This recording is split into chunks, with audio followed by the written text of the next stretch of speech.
Vamos entonces a reiniciar con la charla y vamos a seguir compartiendo una serie de cuadros comparativos.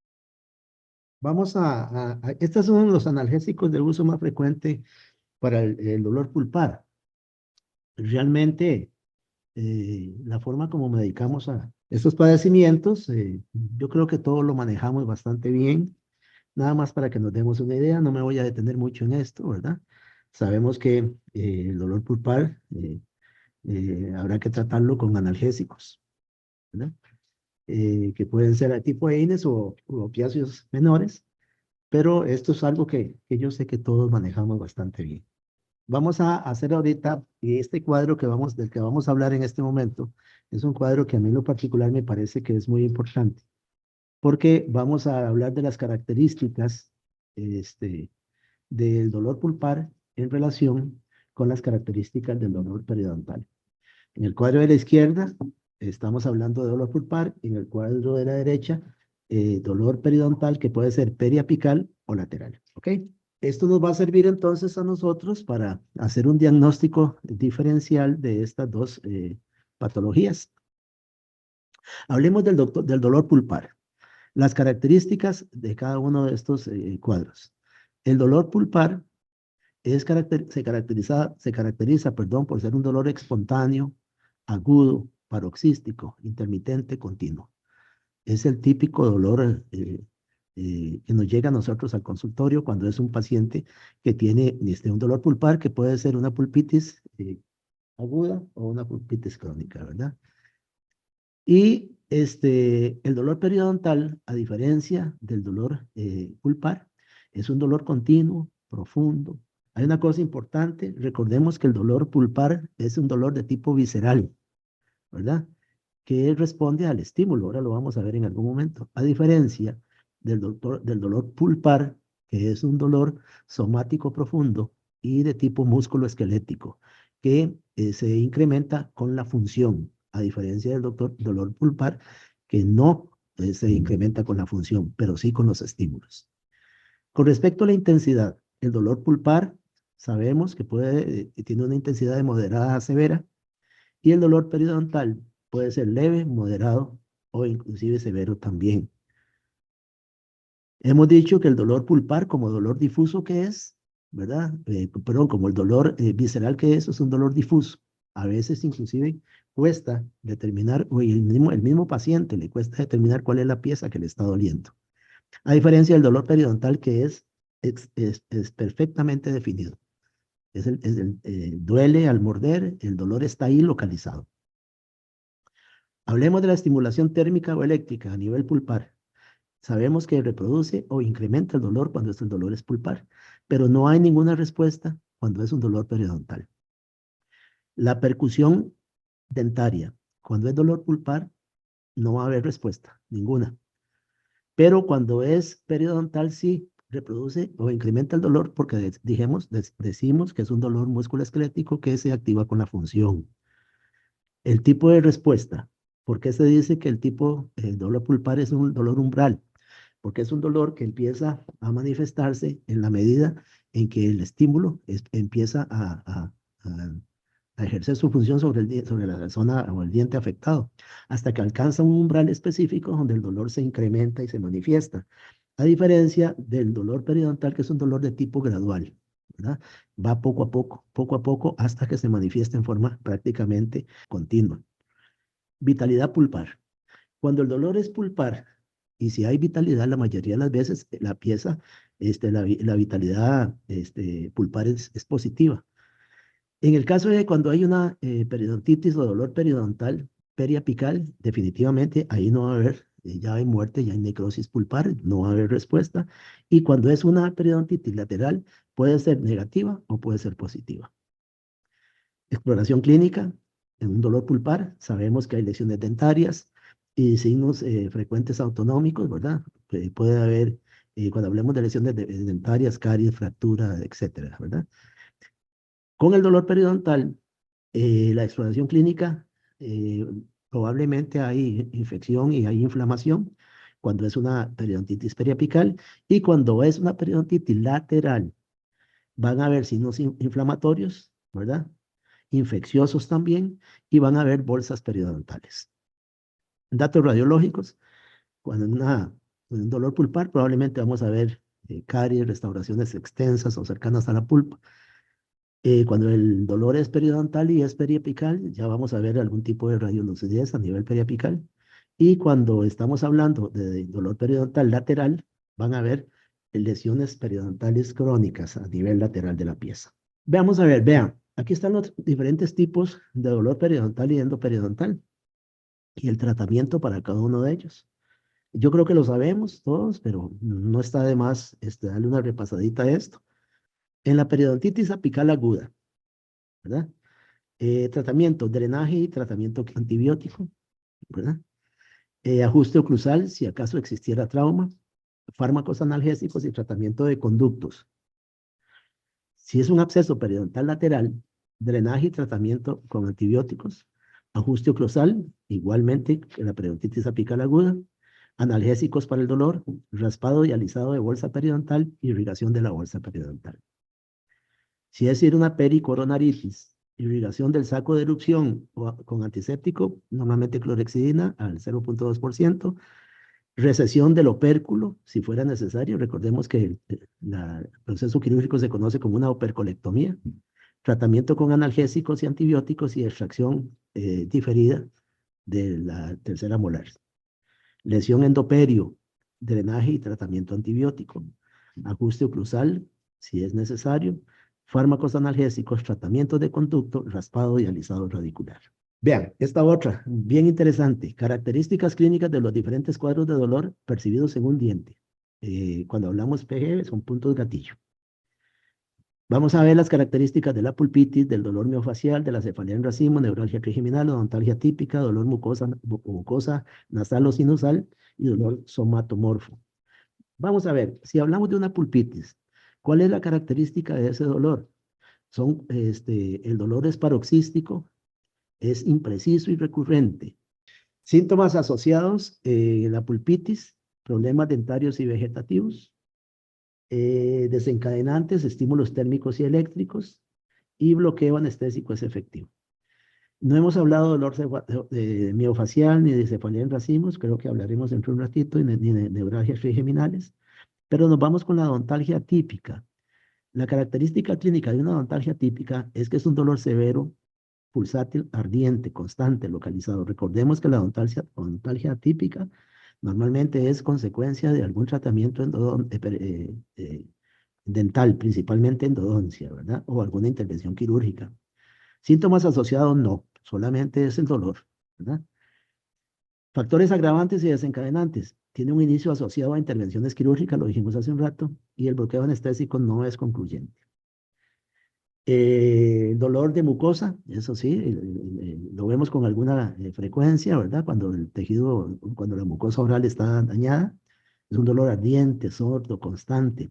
Produce hiperalgesia y signos vegetativos, secreción nasal, cambios posturales y presión sobre la mucosa, efectivo con anestesia superficial principalmente. Recordemos que el dolor de la mucosa, cuando es un dolor primario, normalmente es producido por alguna reacción alérgica a algún medicamento, porque hay una prótesis o con un borde filoso, igualmente con una fractura de un diente que queda un borde filoso en el diente y eso produce daño y lesiona el tejido mucoso.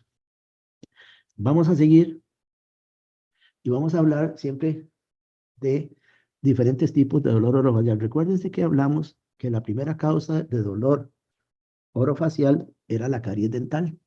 Y hemos tratado de hablar así rápidamente sobre caries dental en general. Pero no solamente la caries va a producir dolor orofacial. Otra causa de dolor orofacial son los trastornos de la articulación temporomandibular. Y esos trastornos de la articulación temporomandibular tienen dos orígenes.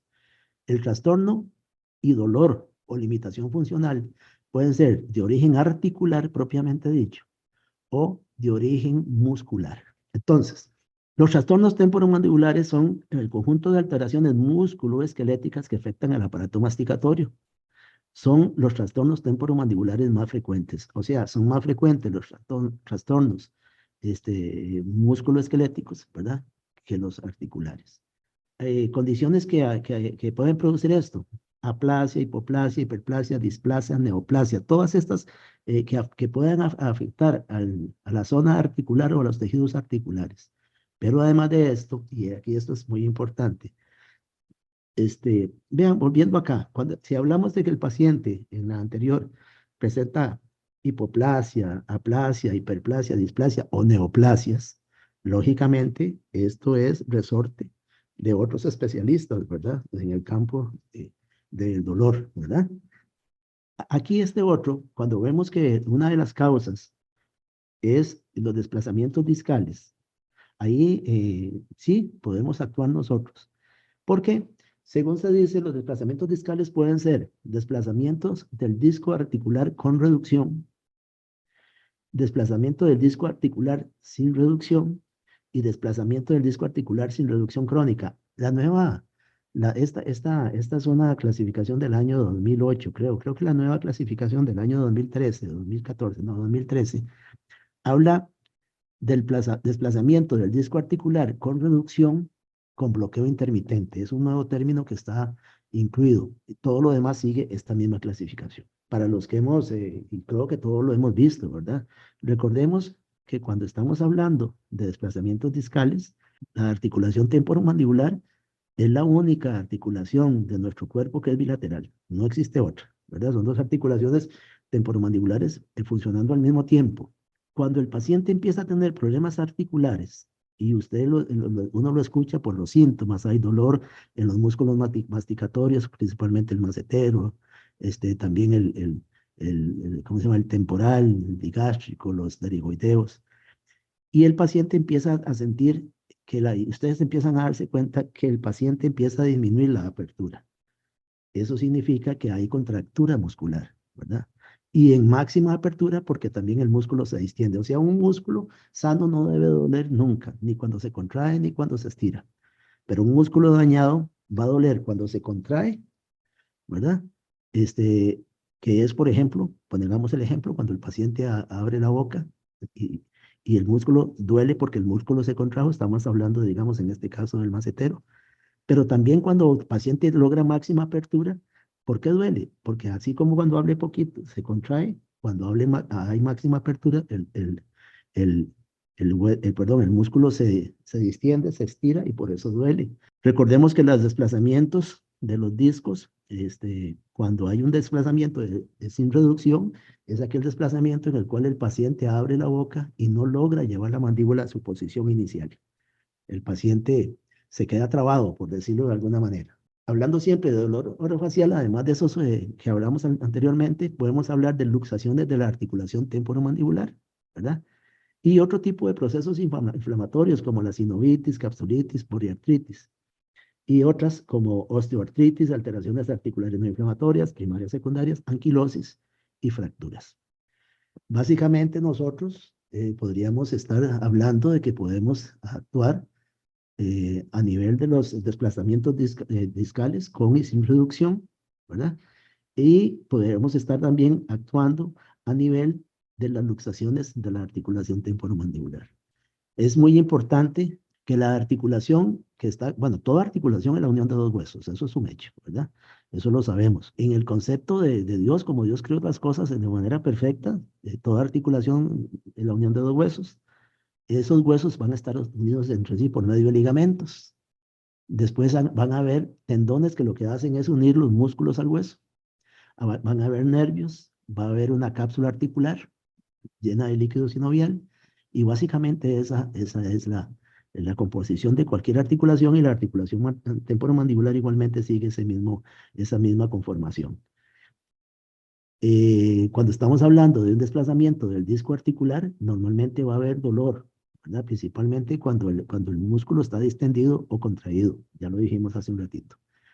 Es muy importante, bueno, ¿cómo se trata esto? En algún momento podemos hablar ahorita de eso, pero sigamos diciendo que los desplazamientos de los trastornos temporomandibulares pueden tener un origen articular, como vimos en la clasificación anterior, y que también producen dolor, también puede producir dolor y limitación en la articulación si es de origen muscular, o sea, la disfunción Los trastornos temporomandibulares pueden producir dolor y disfunción por dos causas, por causas articulares o por causas musculares. Ya hablamos de las causas articulares, ahora vamos a hablar de las causas musculares. El dolor muscular puede originarse en el mismo músculo, en los tendones y en las fascias.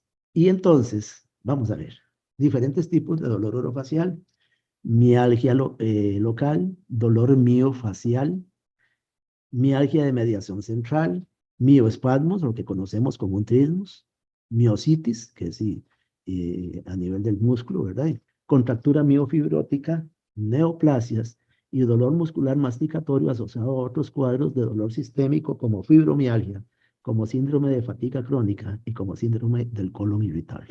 Pues cuando estamos hablando de causa de origen muscular, también va a haber disfunción. Lo que pasa, y hay limitación en apertura, y hay dolor, y hay todo lo mismo, solo que la causa es muscular, ya no va a ser una causa articular. Hay que entender entonces que este tipo de patologías se tratan, ¿verdad? Muchas de ellas con ortosis, con antiinflamatorios, con terapia, movimientos frío y calor en el caso de muscular, ¿verdad? Con terapia manual, con terapia eléctrica, con estimulación eléctrica de los músculos afectados y, eh, y la mayoría de los casos, el paciente, si no es que hay una causa sistémica o orgánica de fondo, lo cual ya no nos corresponde a nosotros, serían los especialistas en cada campo, en ese campo particular, la mayoría de las veces podemos sacar adelante. Es muy importante lo siguiente, no todos los pacientes requieren una ortosis, ¿verdad? A mí me gusta más el término ortosis que el de plano de mordida. Cada caso se estudia por separado, hay que hacer pruebas de movilidad, pruebas ¿cómo se llama?, de lateralidad, para ver cómo se está desplazando la mandíbula, si el paciente abre y desvía la línea media o no desvía la línea media, si hay limitación de apertura y el paciente logra menos de 30 milímetros, que se supone que es lo normal en apertura máxima, si hay movimientos de dolor a nivel lateral, si los músculos encargados de los movimientos mastigatorios están doloridos, y se trata también con medicamentos, ¿verdad? Principalmente cuando el origen es muscular, con analgésicos, con antiinflamatorios. Ya hablamos entonces de que el dolor podría tener un origen dental, un origen por disfunción de la articulación temporomandibular de carácter articular o muscular, pero el dolor orofacial también puede ser producido por dolor mucogingival o lingual. Lo hablamos hace un rato. Recuerden que cuando empezamos a hablar de dolor somático, dijimos que el dolor somático podría ser superficial o profundo. Pues el dolor mucogingival o lingual es un dolor de tipo somático superficial. ¿Qué lo origina? Lesiones reactivas como traumas, lo dijimos, como agresión, alguna agresión que me lastimé la mucosa con algo, puede ser hasta comiendo o comiendo un alimento muy duro, etc. O una reacción química, alguna reacción a algún producto. Recuerde que también los colutorios orales, cuando tienen mucho alcohol, pueden producir lesiones reactivas a nivel de la mucosa gingival. Enfermedades alérgicas, reacciones a fármacos, muy frecuente. Infecciones que pueden ser específicas, bacterianas y no específicas, micóticas o parasitarias, ¿verdad? También puede ser producido este dolor, ¿cómo se llama? Mucogingival por enfermedades inmunológicas de la mucosa, aftas, estomatitis aftosa recurrente, por ejemplo, desórdenes orales potencialmente malignos como cáncer oral y otros procesos. Características principales de un dolor mucogingival. Primero, la forma de presentación es aguda. Todos nos hemos lastimado la mucosa alguna vez. Es un dolor ardiente, vivo, fuerte, ¿verdad? Duración de días o semanas. Recordemos que si es una lesión por abrasión, ¿verdad? Porque nos lastimamos, pues tiene que haber regeneración del epitelio, ¿verdad? Y hay sustancias que nos van a ayudar, pero eso normalmente toma algunos días, ¿verdad? La recuperación. No hay edad, a cualquier edad puede suceder. La intensidad es leve a moderada, la localización es precisa. Cuando hay una lesión en la mucosa, siempre sabemos exactamente dónde está el dolor. El patrón es continuo, diurno principalmente. Irradiación no, el dolor mucogingival no produce irradiación, es un dolor vivo, muy fuerte, pero en la misma zona donde está el origen del dolor. Carácter, como dijimos, es vivo, punzante, ardiente, todo eso hemos sentido lo que es un dolor mucogingival. El umbral de estímulo es bajo, con cualquier cosita a usted le duele, ¿verdad? Cuando está ya, por ejemplo, una llaguita, cualquiera que sea, ¿verdad? Graduación de la intensidad es muy escalonado en la medida que el agente causal está ahí, el dolor va en aumento. Usted, por ejemplo, se le fractura una muelita y le queda un borde filoso, usted al principio siente la molestia, usted pasa la lengua, si es inferior, y usted siente ahí el filo, pero usted dice, mira, está el filo, pero no me duele. Al poquito rato ya usted empieza a doler, porque ya se empieza a lacerar y empieza a ver una llaguita y el dolor llega a ser muy fuerte, ¿verdad? El desencadenante siempre normalmente es por contacto, ¿verdad? O por presión de la zona afectada. Posibilidad de bloqueo anestésico, sí, principalmente anestésico, ¿cómo se llama? Spray, ¿verdad? Y fenómenos autónomos acompañantes no los hay. Es un dolor muy localizado y fácil de diagnosticar. Características del dolor mucogingival. El dolor es de tipo somático superficial, como dijimos hace un ratito, con algunas características similares al dolor cutáneo, aunque con un comportamiento diferente en algunos aspectos. Tanto la piel de la mucosa, perdón, tanto la piel como la mucosa contienen abundancia de receptores y fibras sensoriales que constantemente envían información sensorial al córtex somatosensorial. Cualquier agresión sobre la capa epitelial que interrumpa la continuidad del epitelio y exponga la submucosa provoca la estimulación de los nociceptores y la consecuente respuesta dolorosa. La intensidad del dolor guarda relación proporcional con la intensidad del estímulo. Usted quita el estímulo y se fue el dolor. Usted, por ejemplo, volviendo al ejemplo de la piecita que está fracturada y que tiene un borde filoso, usted corrige eso, ¿verdad? Y el dolor se va. Es más, usted ese borde filoso, usted le pasa una broquita y elimina el borde filoso y el paciente tendrá la muela fracturada, pero ya no le va a doler porque el borde filoso ya no está lacerando, en este caso la lengua, ¿verdad? O el tejido mucoso. Hay algún tipo de virus que provocan ulceraciones en boca y ahí los tenemos. Por ejemplo, la gingivoestomatitis herpética producida por el virus herpes simple. El herpes recurrente, sea labial o intraoral, también por el herpes simple. El virus, perdón, la varicela es producido por el herpes varicela zoster y el herpes zoster por el herpes varicela zoster, ¿verdad? Recordemos que para que haya un herpes zoster, primero el paciente tiene que haber sufrido varicela, ¿verdad? Pangina, el virus causante es el Coxsackie, enfermedad pie, mano, boca, el Coxsackie también, e infección por citomegalovirus, el citomegalovirus, ¿verdad? Estos son principalmente los virus que podrían eventualmente provocar infecciones al tejido mucogingival a nivel oral. Ahora vea, este diagnóstico diferencial entre el dolor bucogingival, el dolor pulpar y periodontal. Vea qué interesante. Bucogingival, la primera columna de la izquierda, la del centro es el dolor pulpar y la extrema de la derecha el dolor periodontal. Vamos a ver en cuanto a la presentación. El dolor mucogingival siempre va a ser agudo porque responde a una estimulación, ¿verdad? De algún agente que está dañando el tejido. Es en el momento que hay una lesión en el tejido, inmediatamente, de una manera aguda, se presenta en la respuesta. El dolor pulpar también es agudo, ¿verdad? Cuando la pulpa se afecta, inmediatamente responde con dolor. Y en el caso del dolor periodontal, puede ser agudo, pero también puede ser crónico dependiendo de la evolución del caso, ¿cómo se llama? De la enfermedad. La localización, ya lo dijimos, el dolor mucogingival siempre es una localización precisa. Usted sabe cuál es el punto exacto que le duele, porque es el punto que está siendo en ese momento lacerado.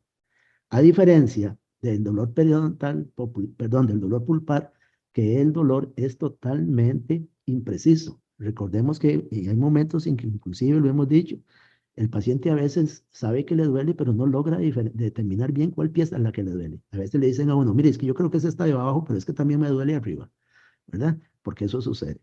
Recuérdese que aumenta con la función y la masticación, pues es el dolor musculoesquelético. Frecuencia. El dolor mucogingival le va a doler a usted constantemente mientras exista un foco que esté produciendo el dolor.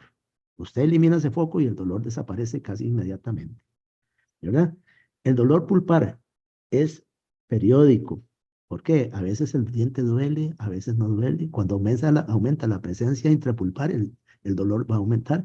Por eso es que el dolor pulpar se exacerba en la noche, porque cuando nos acostamos hay aumento de la presión intrapulpar. Entonces, el dolor aumenta. El dolor periodontal, sabemos que es continuo. Una vez que el dolor periodontal se presenta, es un dolor constante, continuo, continuo que, de hecho, usted ve que el paciente con dolor periodontal prácticamente procura no morder, porque cada vez que muerde el dolor se presenta con mayor intensidad.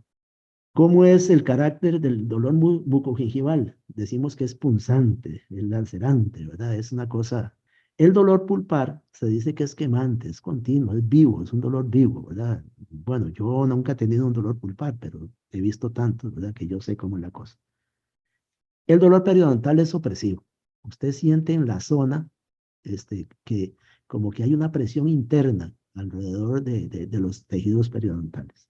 La intensidad del dolor mucogingival es de leve a moderado. El dolor pulpar empieza desde muy leve y puede llegar a ser insoportable, ¿verdad? Y el dolor periodontal es moderado. El dolor está ahí. Mientras usted no muerda, usted siente un poco de alivio, pero el dolor siempre va a estar ahí. La irradiación, el dolor mucogingival no se irradia a otros sectores. El dolor pulpar sí. Ya habíamos dicho que el dolor pulpar es capaz de mimetizar prácticamente cualquier tipo de dolor orofacial. Mientras que el dolor periodontal no se irradia, es localizado en la pieza que está siendo afectada. Respuesta proporcional al estímulo. El dolor mucogingival, mientras más estímulo, más dolor. Entre más usted punce la encía o el tejido gingival, va a haber más dolor, ¿verdad? Mientras usted no elimine el borde filoso de la prótesis o de un diente fracturado, el dolor va a estar ahí y ¿cómo se llama? Y es proporcional a ese estímulo. El dolor pulpar no es proporcional al estímulo.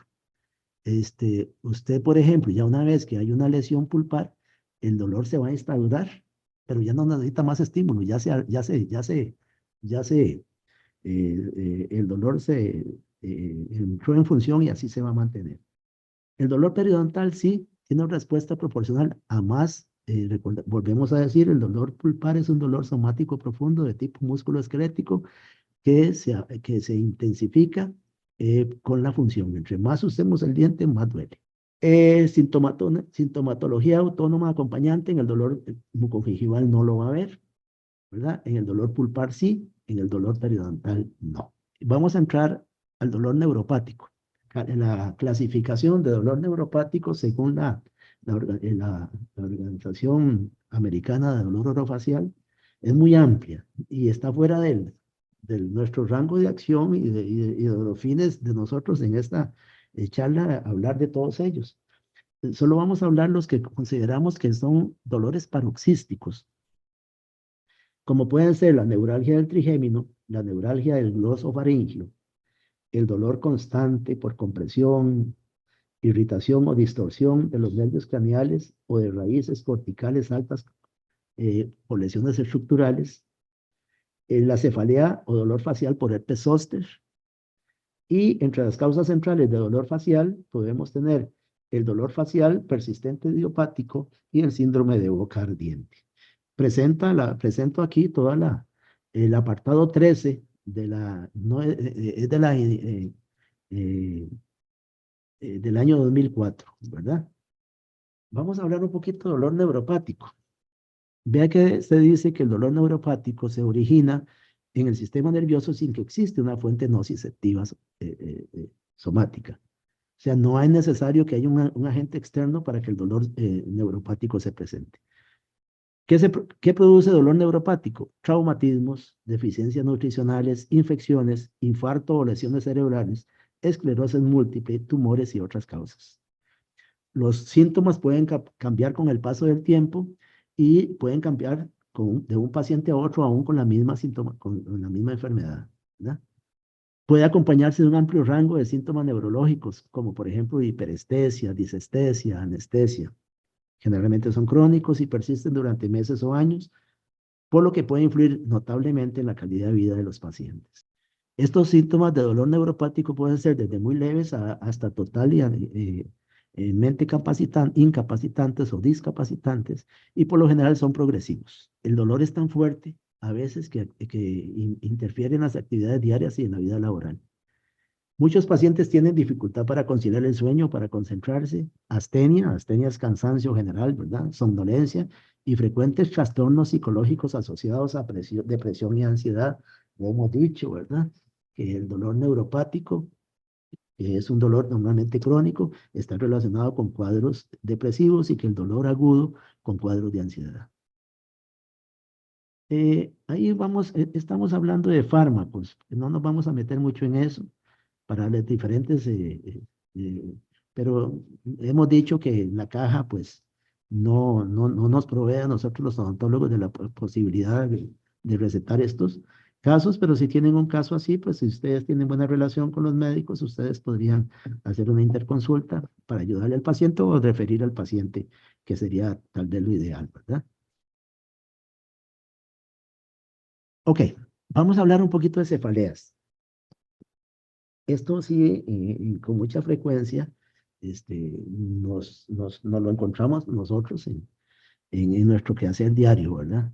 Hay que decir lo siguiente, las cefaleas, según la Sociedad Internacional de Dolor de Cabeza, ¿verdad? Eh, o de cefalea, eh, y la literatura en general dice que las cefaleas se dividen en dos grupos, cefaleas primarias y cefaleas secundarias. Cuando hablamos de una cefalea primaria, es una cefalea que está relacionada con desórdenes fisiológicos, pero no hay enfermedad de fondo. La cefalea secundaria siempre es un síntoma de una enfermedad de fondo.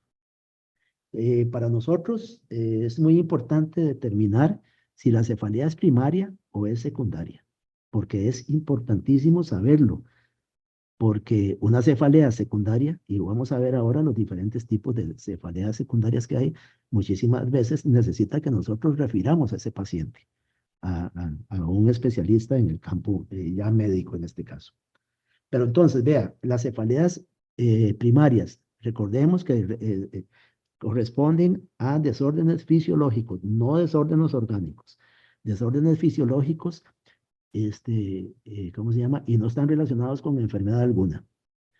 Eh, Sin embargo, son cefaleas, dolores muy fuertes. El primero de ellos es la migraña, que puede ser con aura o sin aura, ¿verdad? Puede ser espontánea o puede obedecer, y el paciente con migraña con aura sabe cuándo le va a dar, porque hay una serie de síntomas que se conocen como auras que el paciente presenta días antes de que se le presente el cuadro doloroso. Cefaleas tensionales, y estas están muy de moda ahora, ¿verdad? Que puede ser episódica infrecuente, episódica frecuente o crónica. Las cefaleas trigeminales autonómicas, como la cefalea en racimos, que puede ser episodio o crónica, la hemicrania paroxística, episodio o crónica, y la cefalea neurálgico-forme unilateral de corta duración, con inyección conjuntival y lagrimeo, ¿verdad? Estas cefaleas trigeminales autonómicas son de origen neurovascular, todas ellas. Y otras cefaleas primarias, punzante, por tos, por ejercicio físico, asociada con la actividad sexual. Hípnica es la cefalea que se produce en las horas de sueño, principalmente en la madrugada, por estallido, hemicrania crónica, continua, perdón. Ayer mi hija me dice, pa, me metí al gimnasio y ahora me duele mucho la cabeza. Claro, estás con una cefalea primaria asociada con actividad sexual, más si ella llevaba una vida prácticamente ni se movía y ahora se le ocurrió ir al gimnasio, bendito sea Dios, y entonces ahora anda con ese dolor, pero es una cefalea, digamos, cuando nosotros logramos identificar una cefalea como primaria, eh, algo que nos sirve para calmar al paciente, aunque el dolor es fuerte, es hacerle entender que es una que está respondiendo a algún cambio fisiológico que el paciente está teniendo, pero que no hay una enfermedad de fondo, ¿verdad? Sin embargo, no dejan de ser cefaleas muy dolorosas. Luego vienen las cefaleas secundarias. Como dijimos, ya son cefaleas que están relacionadas con cambios orgánicos. Ya hay enfermedades de fondo. Y la cefalea entonces es un síntoma de una enfermedad de fondo. Tenemos traumatismos cráneocervicales, traumatismos vasculares, enfermedad intracraneal no vascular, alteraciones metabólicas, infecciones, alteraciones estructurales de ojos, nariz, senos, articulación temporomandibular, glándulas salivales, dientes, etc. Ingesta o supresión de sustancias, neuralgia craneofacial, trastornos psiquiátricos.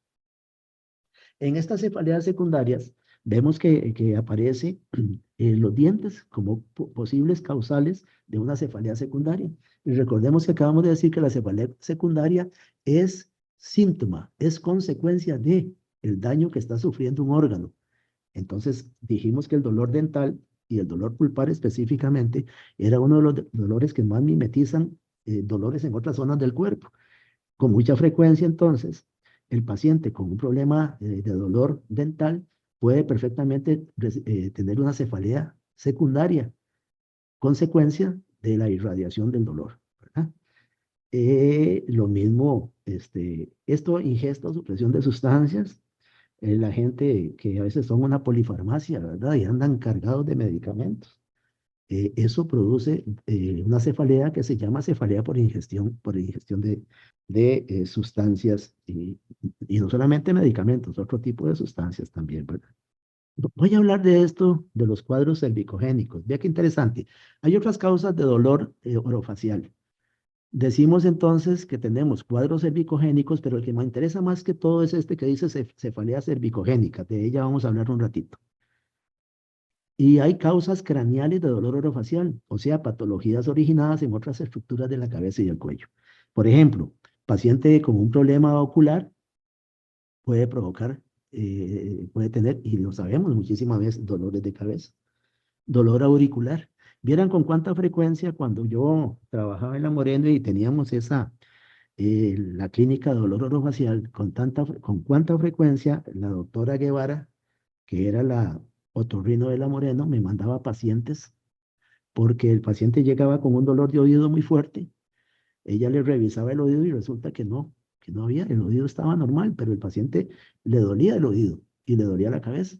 Entonces nos los mandaban a nosotros y muchísimas veces el problema era un problema articular, ¿verdad? De la articulación temporomandibular y lo contrario, pacientes con dolores fuertes a nivel de la región,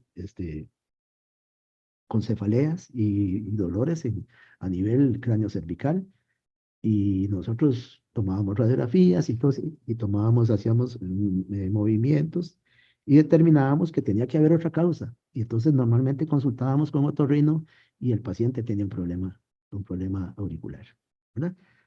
Cefalea atribuida a rinosinusitis es exactamente lo mismo que les estoy contando con respecto al dolor auricular, dolor de garganta y dolor originado en glándulas salivales que también pueden producir cefaleas.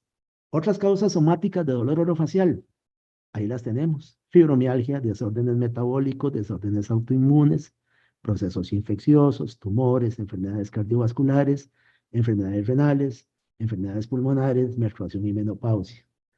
Recordemos, y no lo voy otra vez a comentar, pero aquí donde hablamos de enfermedades cardiovasculares, recordemos el ejemplo que les puse de mi paciente, ¿verdad? Que falleció y presentó dolor a nivel de las piezas anteroinferiores y toda esta historia que les conté. Perfectamente las enfermedades cardiovasculares, aunque lo más común cuando un paciente tiene un problema cardiovascular en proceso, el dolor se irradia, pero al ángulo izquierdo, de la mandíbula. Normalmente a la zona anterior e inferior no tanto, pero cualquier dolor de este tipo debe de encender las señales de alarma si nosotros vemos que dentalmente el paciente anda bien, pero sí le duele en esa zona, ¿verdad? Entonces es muy importante. Quiero hablar de esto. Aquí sí quiero, para esta cefalea cervicogénica que les dije hace un rato, que quería hablar un poquito más de ella. Antes de esto, quiero decir lo siguiente. Se sabe que hay una congruencia o vamos a ver, lo voy a decir diferente. Las estructuras cervicales, ¿verdad? Cráneos cervicales, o sea, la columna cervical y la región escapular, pero principalmente la columna cervical, están inervadas por los nervios espinales C1 y C3. Estos nervios cervicales llegan hasta un lugar que se llama el nódulo del trigémino, nódulo espinal del trigémino, así se llama la estructura. Entonces, esas aferencias llegan, esas terminaciones nerviosas de C1 y C3, llegan ahí, al nódulo espinal del trigémino. Y resulta que el nervio trigémino, que inerva cuero cabelludo, piel, dientes, todos sabemos las estructuras que inerva el nervio trigémino. Las terminaciones nerviosas del nervio trigémino también convergen en el nódulo espinal del trigémino. O sea que tanto los nervios espinales C1 y C3 y las fibras del nervio trigémino llegan al mismo punto, al nódulo espinal del trigémino. Esto explica, según algunos autores y la mayoría de los autores, del por qué lesiones a nivel del cuello y de la zona escapular provocan dolor a nivel del nervio trigémino y principalmente cefaleas. Pero también explica por qué algunas cefaleas provocan dolor a nivel del cuello también. Entonces, eso hay que tenerlo en cuenta. Dentro de los cuadros cervicogénicos se engloban todos los procesos de dolor orofacial que tienen su origen en estructuras anatómicas cervicales. Vea, músculos, nervios, vértebras, discos, etcétera, ¿verdad? Los síntomas pueden aparecer de forma espontánea o frecuentemente tras un episodio traumático. Al tratarse de un dolor musculoesquelético, su aparición se relaciona con la fusión y se reduce con el reposo. Vea, es muy, y creo que más adelante vendrá una imagen de esto, pero es muy frecuente que ahora se dan estos dolores cervicogénicos con muchísima, o cefaleas cervicogénicas con muchísima frecuencia en las personas que trabajan todo el día pegados a una computadora. Porque la posición que el paciente o la persona ¿cómo se llama? Adopta es echando el cuello para adelante. Entonces, lo que produce es una distensión de los músculos cervicales y también los músculos escapulares.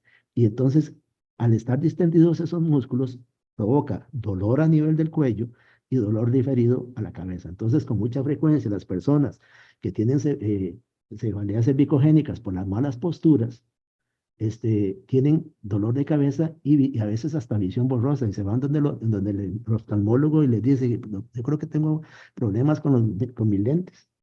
Y resulta que muchas veces no es así, es por la mala postura, porque la gente pasa pegada a una computadora todo el día. ¿Y de qué decir de los teléfonos celulares, verdad? Que la gente hasta el baño se mete con el teléfono celular, ¿verdad? Y pasan viendo, yo creo que pasan hasta en la madrugada viendo y pegados al teléfono, y entonces provoca estas cefaleas cervicogénicas con muchísima frecuencia. Este término cefalea cervicogénica es muy nuevo, hace poco fue incluido dentro de la clasificación. En muchas ocasiones los estudios radiográficos y otras formas de diagnóstico complementarias no muestran indicios que justifiquen la lesión cervical a pesar de que el dolor tenga ese origen. O sea, el dolor cervicogénico muchas veces no obedece a alguna lesión del cuello, es una mala postura. Y esto hay que pensar en eso, ¿verdad? La cefalea cervicogénica fue descrita por primera vez por Hashtag en el año 1983 como un cuadro diferenciado de otras cefaleas primarias y secundarias. Como les dije, es un cuadro nuevo. Lo característico de esta cefalea es que el dolor se percibe en la cabeza, pero su origen es el cuello, ¿verdad? Aunque se puede dar también lo contrario, ¿verdad? A pesar de que el 70% de las personas que sufren cefaleas refieren dolor y tensión cervical, solo el 18% se considera de origen cervicogénico. Es la tercera cefalea más prevalente, después de la cefalea tensional que ocupa el primer lugar y de la migraña. O sea que es muy frecuente. Es 4 veces más frecuente en mujeres y en una edad promedio de 43 años. Por alguna razón las mujeres salieron premiadas. Todas son más frecuentes en ellas. El diagnóstico resulta difícil porque los síntomas resultan similares a otras cefaleas como la migraña y la cefalea tensional. Vean esto, eso es lo que les estaba diciendo.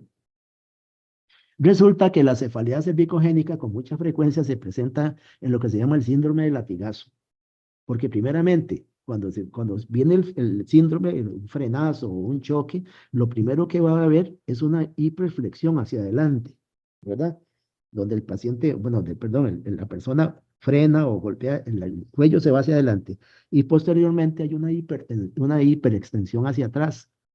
Entonces, este síndrome de latigazo provoca con muchísima frecuencia y tal vez es la causa más común, no.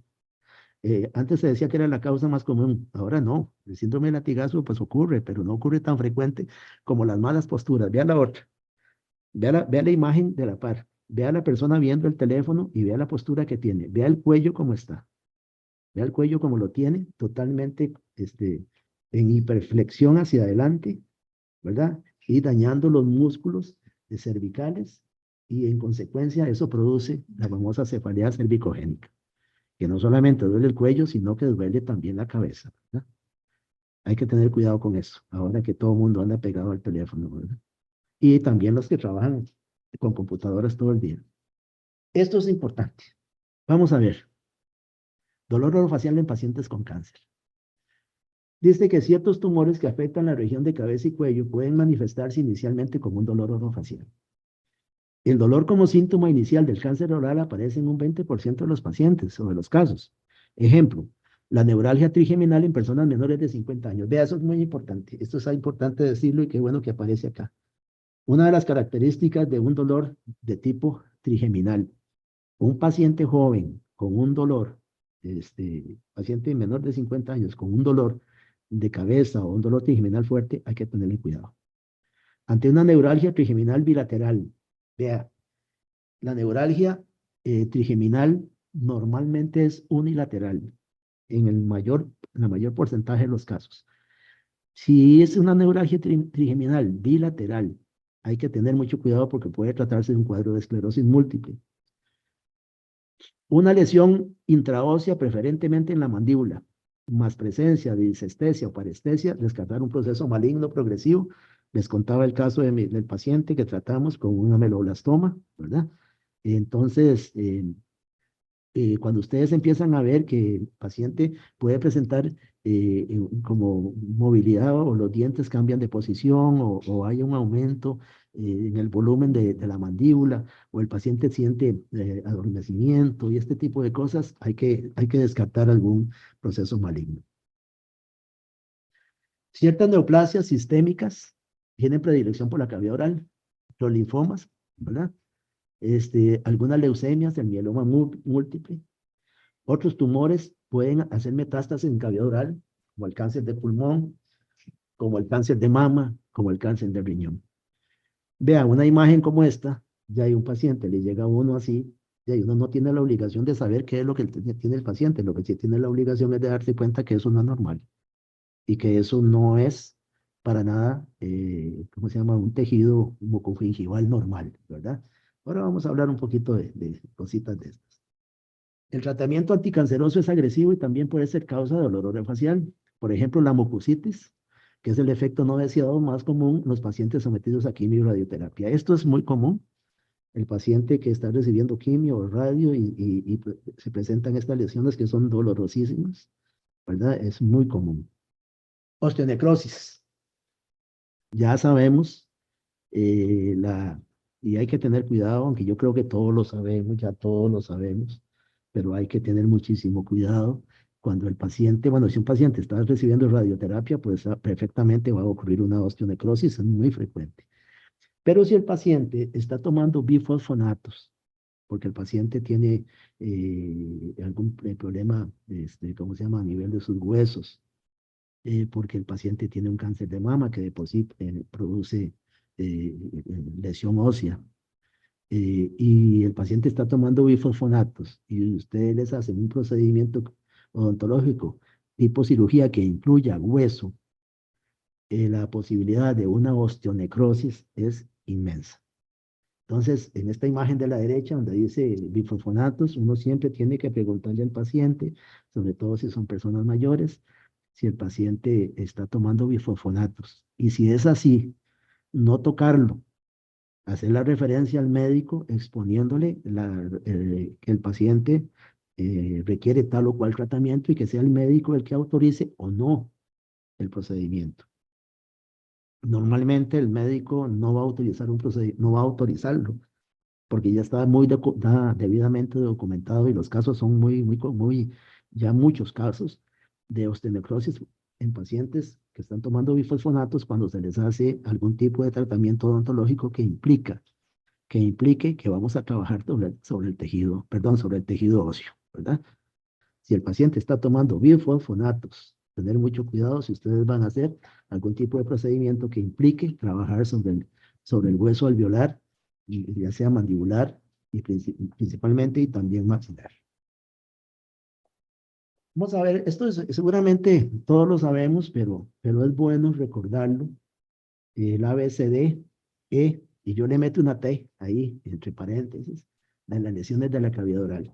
Yo pienso que todos nosotros, los odontólogos, aunque yo sé que el tiempo de consulta para el odontólogo en la caja es un tiempo muy corto, pero deberíamos de estar haciendo un examen como de las tejidos blandos, no solamente de tejido dental, de la cavidad oral para determinar posibles este, eh, síntomas o signos de un posible cáncer en boca, ¿verdad? Recordemos entonces que el diagnóstico precoz del cáncer es la principal arma para que el paciente este, pueda salir adelante. Primeramente hablemos a los síntomas asociados a un cáncer bucal. Vamos a ver, una úlcera en boca que no se cura. Es el síntoma más común. Inclusive una úlcera que pueda ser provocado por una prótesis sobreextendida o un borde filoso de una molar que se quebró. Eso puede provocar una úlcera que si no se resuelve puede perfectamente convertirse en una lesión precancerosa. Entonces, eso es muy importante. Dolor o irritación en boca que persiste, también muy común. El paciente que le llega y le dice a uno que le arde la lengua, que le duele la lengua, que le duele el piso de boca y usted ve y el tejido se ve normal, pero o está irritada. Ustedes ven una lengua muy enrojecida y lisa, ¿verdad? Como por ejemplo cuando estamos hablando de síndrome de boca ardiente. Eso es un síntoma que hay que ponerle mucho cuidado. Entumecimiento o sensibilidad de la lengua, labios u otras áreas de la boca. Son síntomas que indican que puede haber algún grado de malignidad. Hinchazón de los maxilares que hace que las dentaduras no adapten debidamente. Cuando hay un tumor por expansión en boca, principalmente en maxilar inferior, y llega el momento en que si el paciente usa prótesis ya no se las puede poner porque digamos que la boca se ha hecho más ancha, ¿verdad? Pero además de eso hay desplazamiento de piezas dentales. Entonces ahí también hay que tener mucho cuidado. Bultos, inflamación, zonas ásperas y áreas de descamación o erosión. Aflojamiento de los dientes o dolor alrededor de los mismos en la mandíbula. Fundamental, ¿verdad? Sabemos que el paciente diabético descontrolado puede producir una periodontitis y que puede perder los dientes, pero cuando un paciente que está relativamente sano empieza a aflojársele los dientes o empieza a tener dolor alrededor de los dientes, ¿verdad? Sin una causa aparente y principalmente en mandíbula, ¿verdad? Bueno, en maxilar superior también, pero hay que tener muchísimo cuidado con esto. Otros síntomas asociados al cáncer bucal, boca seca, ¿verdad? Se pierde la acción de la saliva, que es importantísimo, algún día podemos hablar de eso. Cambios en la voz, esas ronqueras que aparecen de la nada. Usted no está resfriado, usted no tiene ninguna razón y usted siente que la voz se le está poniendo muy ronca. Póngale mucho cuidado. Una tos crónica, una tos de mes, 2 meses que persiste, muchas veces es provocado por medicamentos como para la presión arterial, ¿verdad? Como el enalapril y el atenolol producen tos, pero esa es la causa. Pero si usted empieza a tener una tos crónica que usted no sabe de qué le viene, hay que tener cuidado. Restricciones en el movimiento del maxilar o la lengua. Ya lo dijimos hace un rato. Si usted empieza a sentir que la lengua está torpe, que le cuesta moverla, o del maxilar que a usted le cuesta hacer movimientos, hay que tener cuidado también. Un bulto o una masa en el cuello. Eso es probablemente, ¿cómo se llama? Es uno de los síntomas más comunes, ¿verdad? Es de los más comunes. Dolor de garganta, también sin causa aparente. Pérdida de peso, mal aliento constante y manchas rojas o blancas, leucoplasia o eritroplasia o combinación de las dos, ¿verdad? Son síntomas de cáncer. Vamos a ver, dolor orofacial y cáncer. ¿Cuáles podrían ser las patologías a descartar? Si el paciente presenta un dolor en la mucosa oral, podríamos o habría que descartar un carcinoma oral de células escamosas, dolor o disconfort en la encía, linfoma, leucemias, disfagia o dinofagia, un tumor faríngeo, asimetría facial, patología a descartar tumores intraóseos, lesiones fibroóseas, tumores de glándulas salivales. Paciente con cefaleas constantes. Hay que descartar que haya más ocupante en el cerebro, o sea, que tenga un tumor en el cráneo, ¿verdad? Disestesia mentoniana, eso que usted deja, empieza a sentir como adormecido el mentón, puede ser una neoplasia maligna agresiva. Dolor en la ATM, un tumor nasofaríngeo. Dolor más tumefacción más disestesia, también sospechar malignidad. O sea, tenemos que estar atentos a esto porque descartar o pasar por alto algún síntoma. Hablamos hace un rato del ABCD y el T, de cuando hacemos un examen en boca. Vamos a ver, ¿qué significa A? A significa asimetría. O sea, cualquier lesión en boca, ¿verdad? Que crezca asimétricamente, que no tenga bordes definidos, eso es un signo de malignidad. B, bordes. Cualquier lesión en boca que no siga el mismo contorno de la encía, o sea, que tenga bordes levantados, eso es signo de malignidad. C, color. Cualquier lesión en boca que el color de esa lesión sea diferente al color normal que debe tener la encía, signo de malignidad. D, diámetro. Cualquier lesión en boca cuyo diámetro sea mayor a 2 milímetros. Yo le digo a la gente, cualquier lesión en boca cuyo diámetro sea mayor al borrador de un lápiz, es signo de malignidad. Y T, tiempo. Cualquier lesión en boca que aparece espontáneamente, pero esa lesión dura más de 15 días y no tiene signos de que se va ¿cómo se llama?, a resolver, póngale atención. Tan simple como ver eso, es que es rapidísimo. Usted le levanta la del piso. ¿Y a dónde se presenta más el cáncer? Piso de boca, zona dorsal de la lengua, istmo de las fauces. Ahí es donde usted tiene que ver este tipo de lesiones. Y usted lo podría reportar y probablemente podría hasta salvarle la vida a un paciente. Pero si nosotros nos dedicamos solo a ver dientes, volvemos a lo mismo. ¿Somos especialistas en boca o somos dentistas? ¿Verdad? Yo pienso que deberíamos de pensar como especialistas en cavidad oral, ¿verdad? Los dientes son importantísimos, pero no es lo único que hay en la boca. Hablando de cefaleas, a mí me gusta mucho esta imagen que me la encontré por ahí porque ustedes ven que la cefalea es uno de los padecimientos más terribles que puede haber. Esta imagen que es de la Edad Media, yo no sé quién la hizo, pero vean ustedes qué cosa más terrible. Hay un diablo que le está clavando una estaca en la cabeza a un tipo, y mientras otro diablillo le estaba haciendo un hueco con un instrumento ahí, otro le está metiendo como un tornillo ahí rarísimo. Uno le está hablando groserías al oído y el otro con una trompeta en el otro oído. Bueno, así se debe sentir la gente que sufre cefaleas crónicas, ¿verdad? Cefalea es un término genérico que hace referencia a los dolores que se presentan en cualquier parte de la cabeza, en los diferentes tejidos de la cavidad craneana, en los músculos y vasos sanguíneos que rodean el cuero cabelludo, en la cara y el cuello. Por todo lo anterior, decir cefalea es simplemente dolor en cualquier zona de la región cráneo-cervical, desde el cuello, cabeza, cráneo. ¿Ok? No es infrecuente que la cefalea acompañe o aparezca como queja de un dolor orofacial. O sea, normalmente cuando el paciente tiene un dolor orofacial va a tener cefalea de fondo. O lo contrario, un paciente con cefalea va a tener algún dolor orofacial, ¿verdad?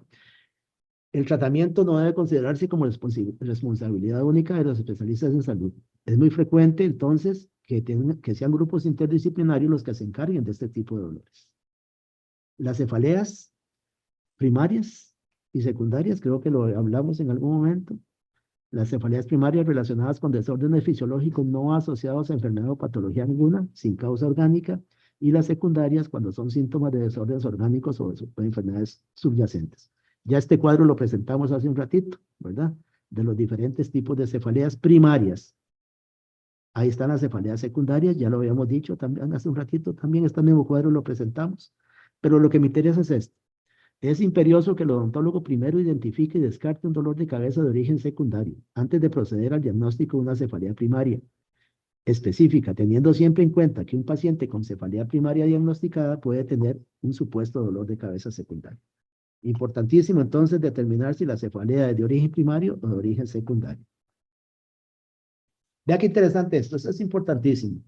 Estudio la cefalea de un paciente, principalmente, usted vea el dolor, y yo siempre se lo decía a los estudiantes que tenía el gusto de recibir yo allá en la Moreno Cañas. El dolor usted no lo puede ver ni en una radiografía ni en un examen de laboratorio. Usted en una radiografía usted no ve el dolor no lo ve. El diagnóstico del dolor es principalmente 100% clínico. Usted el dolor lo va a diagnosticar por medio de la historia clínica que usted haga del caso y del examen clínico que usted haga. Pero hay una serie de preguntas que son fundamentales para saber si es una cefalea de origen primario, que son las que principalmente vamos a tratar nosotros. Vamos, la localización es uni o bilateral. Recuerde que yo les decía que si el dolor es bilateral, probablemente es una cefalea tensional. Si, si el dolor es unilateral, o sea, solo una parte, la mitad de la cara, probablemente es o un dolor trigeminal como una migraña, ¿verdad? O una cefalea autónoma, ¿verdad? Autonómica.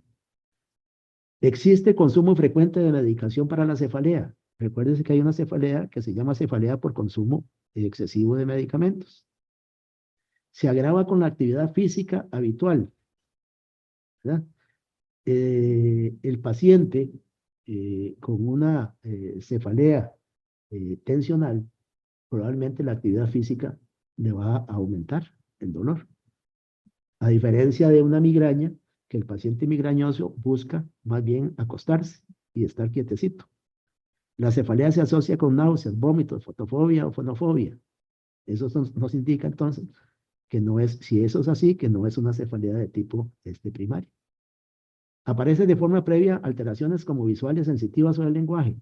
Esas son auras que se presentan en el paciente que tiene migraña. Y la cefalea se acompaña de inyección conjuntival, lagrimeo, rinorrea o síndrome de Horner. Ese tipo de síntomas no son de una cefalea primaria. Entonces, es muy importante a la hora de hacer ese estudio. ¿Okay? Cuando uno va a estudiar una cefalea, lo primero que uno tiene que ver es la localización. ¿Es bilateral o unilateral? Ya le hemos hablado, ¿verdad? Si la localización es bilateral, puede corresponder en los mayores casos a una cefalea tensional episodio crónica, ya lo dijimos. Si existe en el paciente una ingesta frecuente de analgésicos o ergóticos, la localización bilateral es una cefalea diaria que se conoce como cefalea por abuso de analgésicos.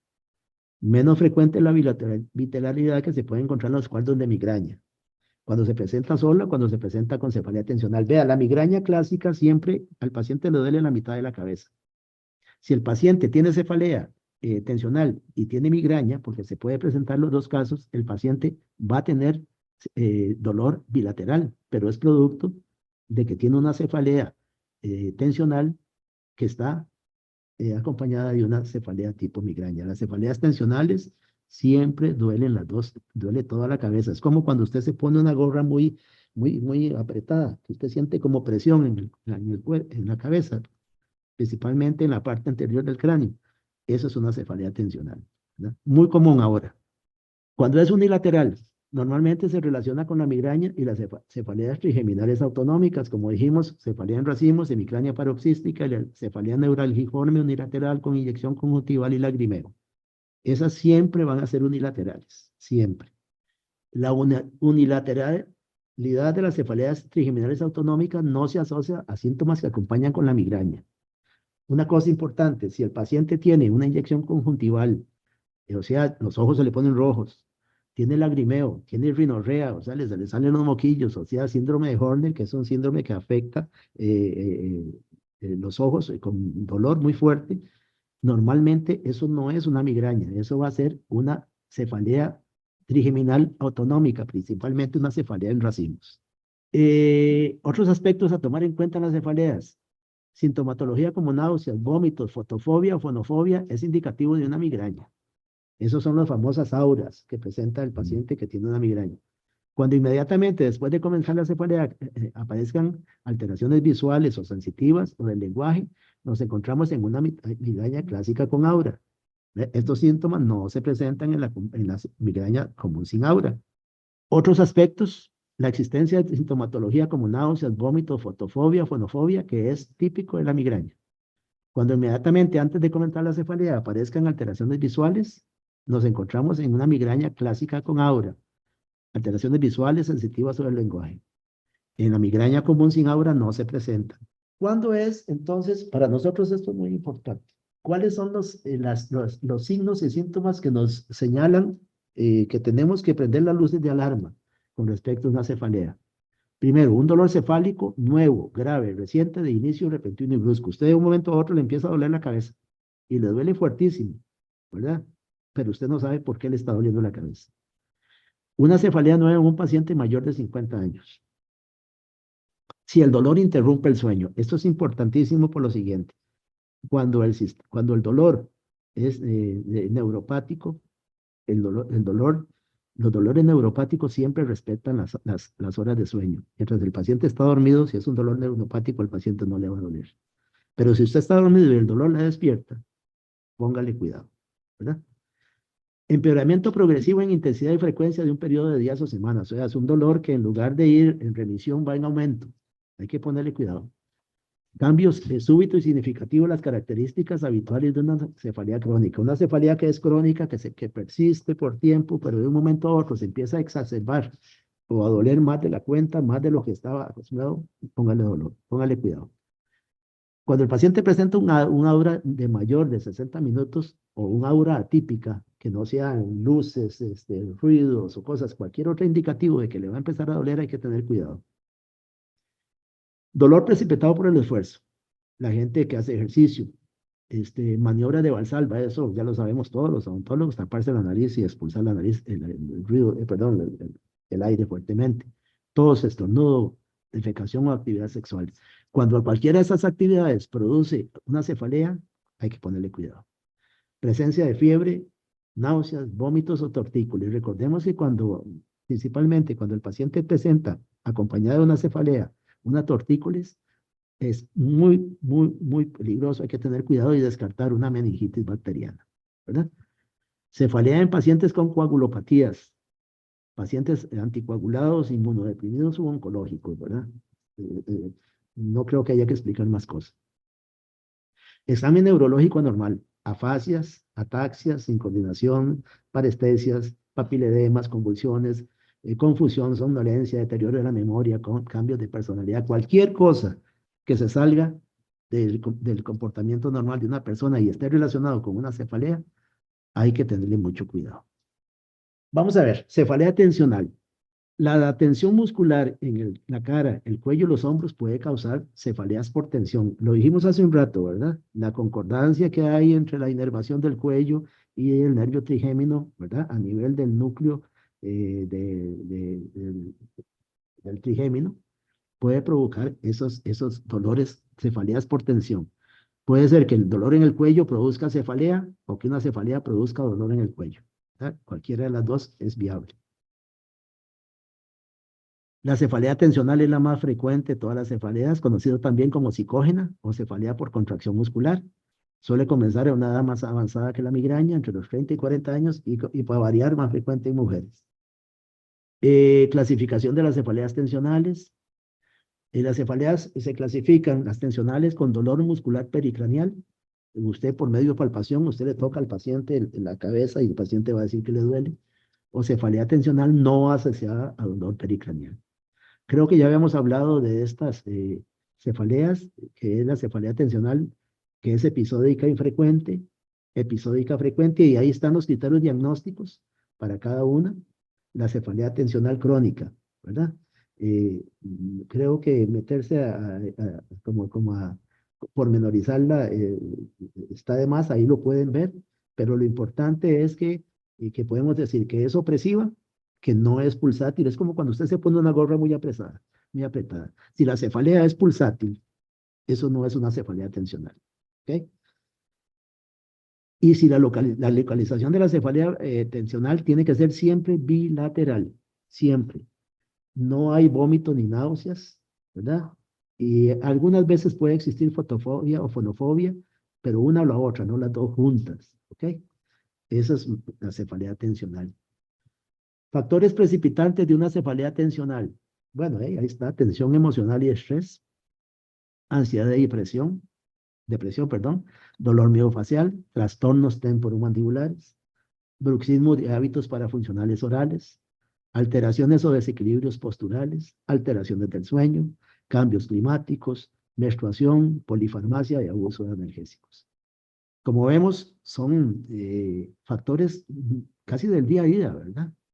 Nos hacen entender por qué la cefalea tensional es tan común, y más en estos tiempos. Tratamiento de las cefaleas. Normalmente es un tratamiento que puede ser sintomático preventivo. El tratamiento preventivo con analgésicos normalmente, como el paracetamol o la aspirina o inclusive AINES como el ibuprofeno o el naproxeno.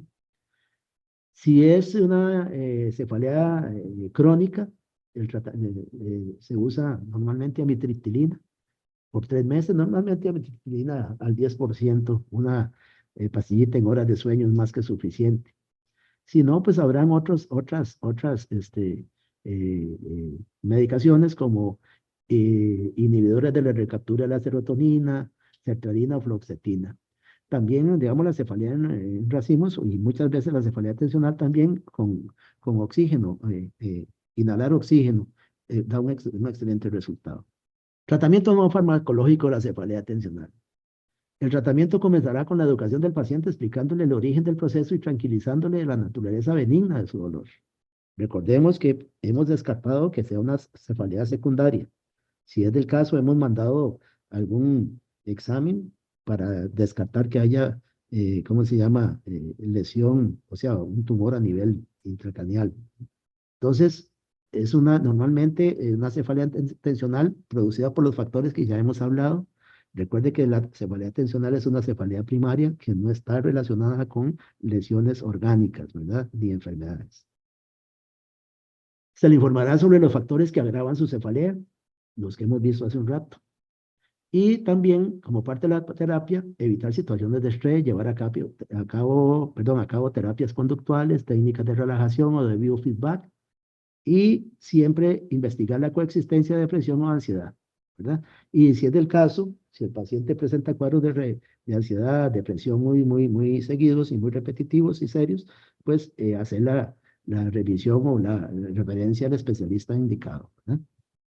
Siempre con el tratamiento no farmacológico, siempre es muy frecuente la presencia de trastornos temporomandibulares que estén provocando dolor, cefaleas tensionales, en este caso, técnicas de terapia física, eso lo hacemos nosotros ahí en la Clínica del Dolor Orofacial, fisioterapia mandibular en el cuello, tratamiento postural de cabeza, cuello, mandíbula, férulas dentomaxilares, tratamiento mediante infiltraciones de los músculos, normalmente,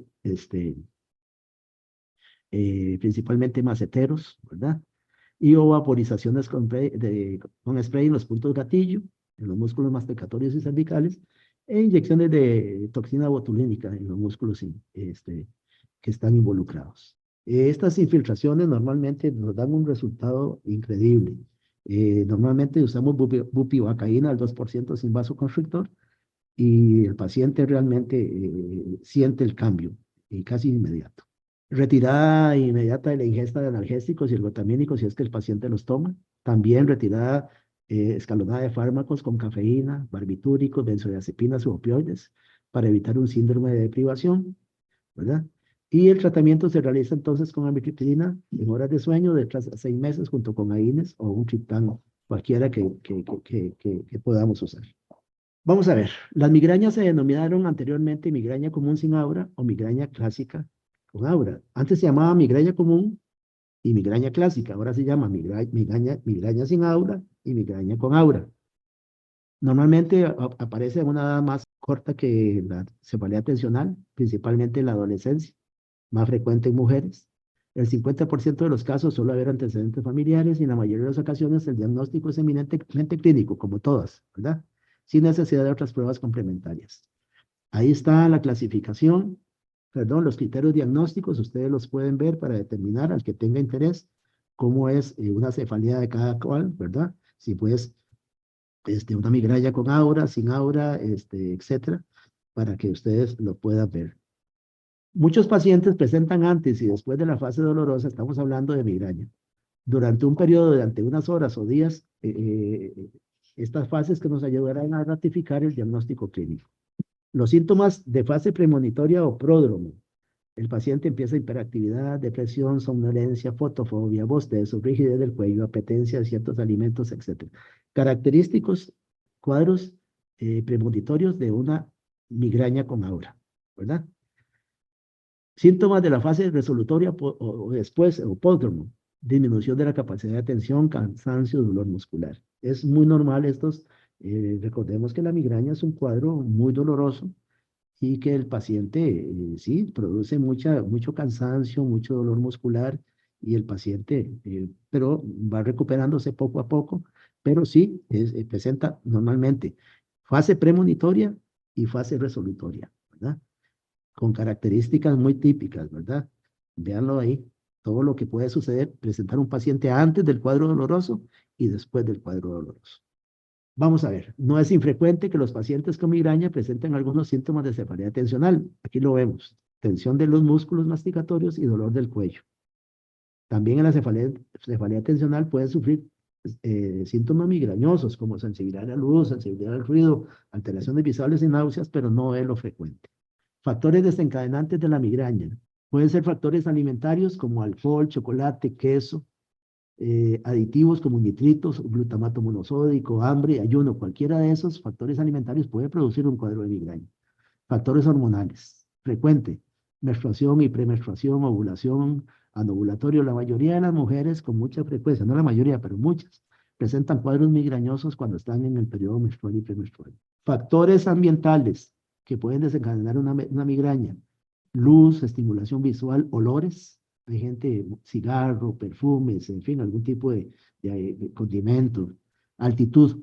La gente que viaja en avión con mucha frecuencia presenta migrañas. Cambios atmosféricos. Factores psicológicos, estrés o periodo postestrés, ansiedad, depresión, dolor craneofacial, ya lo dijimos, perdón, cráneo cervical, traumatismo craneal, trastorno temporomandibular, dolor miofacial, odontalgias, y otros como el ejercicio físico, fatiga, actividad sexual. Cualquiera de esas pueden desencadenar en una migraña. Recordemos que la migraña es para personas de edad más joven, ¿verdad? El dolor tensional es para personas un poquito mayores. ¿Cómo se trata la migraña? Explicándole al paciente de la naturaleza benigna del trastorno. ¿Por qué? Porque estamos hablando de que es una cefalea primaria que no es producida por ningún trastorno fisiológico, o sea, la migraña no es consecuencia de una enfermedad orgánica. Entonces, desde ese punto de vista, digamos que es benigno, aunque el dolor es muy fuerte, ¿verdad? Y sobre todo la necesidad de que el mismo identifique cualquier factor gatillo que pueda iniciar el ataque de migraña para evitar o reducir el número de crisis. Recomendaciones generales para reducir el número de crisis: fomentar los hábitos de vida regular, especialmente con las comidas, buena higiene del sueño, evitar el ayuno, evitar desencadenantes alimentarios y evitar sobre todo situaciones de estrés. Bueno, ahí está la medicación de la migraña, no nos vamos a meter en medicación ahorita.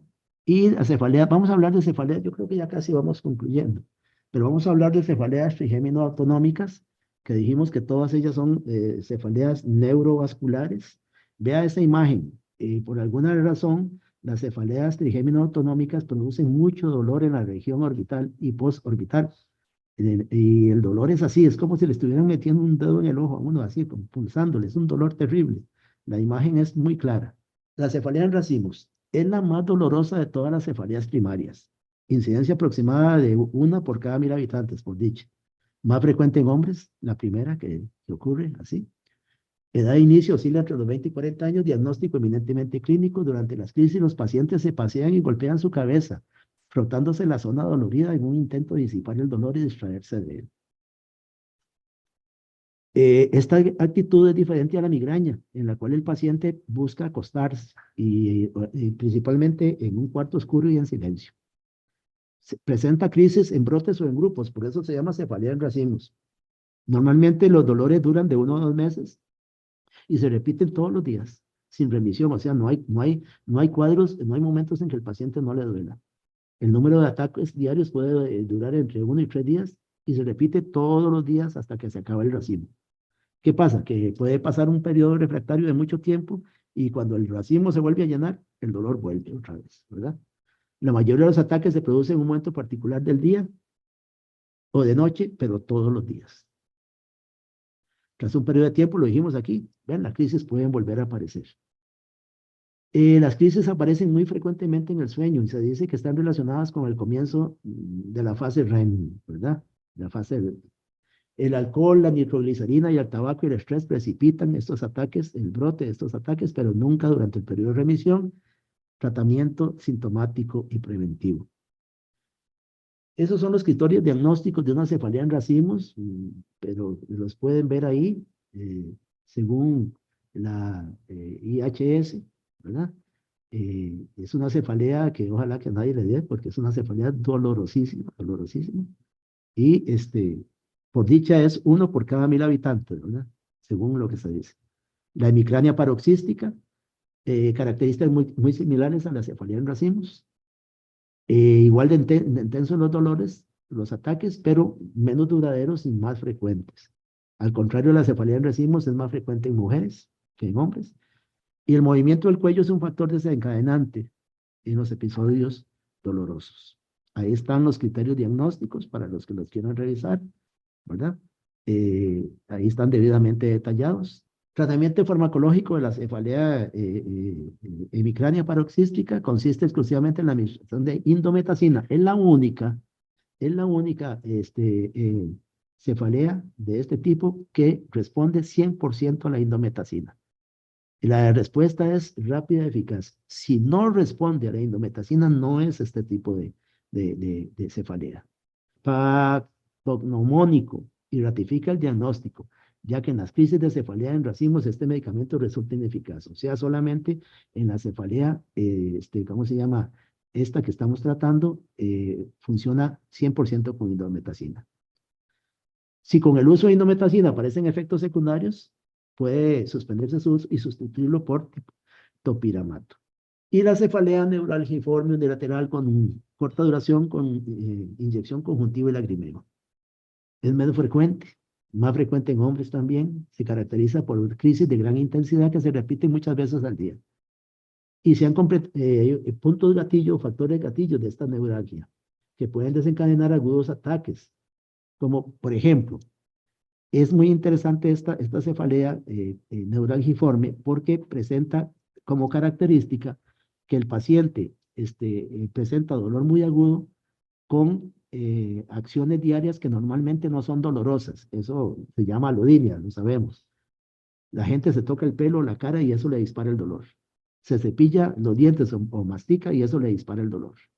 Las mujeres cuando se maquillan y eso les dispara el dolor. Eso es típico solo de esta cefalea neuralgiforme unilateral que también es muy dolorosa. Ahí están los criterios diagnósticos de la cefalea neuralgiforme unilateral para que los quieran revisar. Y vamos a hablar de una cefalea que es nueva, que no está metida ni dentro de las cefaleas neurovasculares, ni tampoco, ¿cómo se llama? Porque no es neurovascular, sino que es una cefalea exclusivamente vascular, ¿verdad? Y que se conoce como cefalea arteritis del temporal, ¿verdad? Que no es una cefalea primaria neurovascular, como dije, sino es una cefalea exclusivamente vascular, secundaria a una reacción inflamatoria o vasculitis de las arterias del cráneo, con infiltración granulomatosa, células gigantes de cuerpo extraño, monolitos y linfocitos. Es parecida a la frecuencia en ambos sexos, ¿verdad? Y es exclusivamente en mayores de 50 años. Y se caracteriza más o menos por lo siguiente: fiebre o febrícula. Cuando hablamos de febrícula es una fiebre matutina que nunca es mayor a 38 grados, pero que se presenta casi todos los días. El paciente empieza con pérdida de peso y con anorexia también. Y normalmente el paciente, en la mayoría de los casos, la padece conjuntamente con una polimialgia reumática. O sea, es una enfermedad que tiene un origen diferente, pero que se comporta como una cefalea que afecta a la región craneofacial. Siempre es unilateral y sigue el territorio de la arteria temporal, que se encuentra dolorida, tortuosa, inflamada, endurecida. Síntomas muy frecuentes es que los músculos pierden claudicación, se ponen débiles los músculos. Entonces, el paciente le cuesta comer, no come porque siente debilidad en la masticación, ¿verdad? Y siente dolor o cansancio cuando el paciente mastica. Estos síntomas se alivian cuando el paciente no está comiendo, cuando está en reposo. Entonces el paciente se ve obligado a comer numerosas veces durante las comidas, o sea, hacer pausas. Lo vi con mi padre, a él le pasó por eso lo incluyo aquí, esta arteritis del temporal, porque es muy característica, ¿verdad? En personas de un poquito de mayor edad. Y puede tener complicaciones como deterioro, pérdida súbita de la visión e ictus sistémicos, ¿verdad? Ahí están los criterios diagnósticos para el que los quiera revisar o para quien la quiera revisar. Y la arteritis, que es un tratamiento siempre rápido y urgente, principalmente con prednisona, que es un corticosteroide, ¿verdad? La respuesta es inmediata, de 48 a 72 horas el paciente sale de su problema, ¿verdad? Si el paciente no reporta mejoría, hay que inmediatamente remitirlo al médico, ¿verdad? Ahí están las cefaleas trigeminales, se los dejo ahí para que ustedes lo revisen con respecto al tratamiento. Historia de exploración básica del dolor orofacial. Y esto quería llegar antes de que se nos acabara el tiempo a esto, porque yo creo que esto es fundamental. Veamos esto. Cuando uno va a hacer un estudio del dolor del paciente, tiene que fijarte en estas cosas. Es una historia clínica. Vea, a mí me preocupa que esto no se pueda hacer en la caja, porque en el poco tiempo que el paciente, perdón, que cada profesional tiene para tratar al paciente, difícilmente se va a hacer un estudio de este tipo. Pero eso es una historia clínica general. Y usted tiene que, sabemos, sexo, edad, estatus, etcétera, antecedentes familiares para ver traumatismos, hábitos traumáticos, si el paciente es tabaquista, si consume alcohol, drogas, antecedentes médicos, alteraciones psíquicas, mediciones, si se pueden hacer posturales, antecedentes odontológicos y otros cuadros de dolor orofacial. Esto sería ahí genial, ¿verdad? Pero bueno, ahí sigue. Vea la historia clínica para luego hacer un diagnóstico presuntivo, porque todo esto, recuérdese que el diagnóstico del dolor es 100% clínico, ¿verdad? Entonces, la idea, si pueden, siéntense a darle una revisada detenida a esto para que nos demos cuenta de lo importante del examen clínico cuando tratamos casos de dolor. Dice, nuestra meta es curar, y si no podemos curar, por lo menos quitemos el dolor del enfermo. Esto lo decía Hipócrates. ¿Qué puedo yo decir a la hora de terminar esto? Hemos tratado de darle un enfoque así como muy somero, muy por encima de cómo funciona el dolor y los casos que nos presentamos casi que a diario o se nos presentan en nuestra práctica institucional y privada.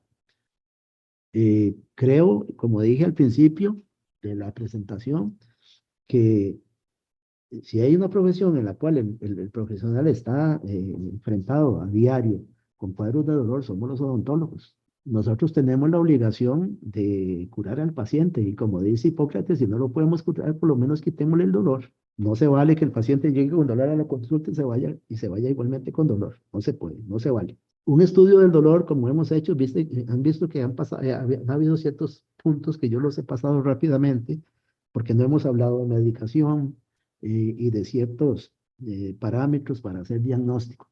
Pero sí es importante que prestemos atención, y en la charla lo van a ver y lo han visto, de la importancia de hacer un estudio comparativo entre los diferentes tipos de dolor.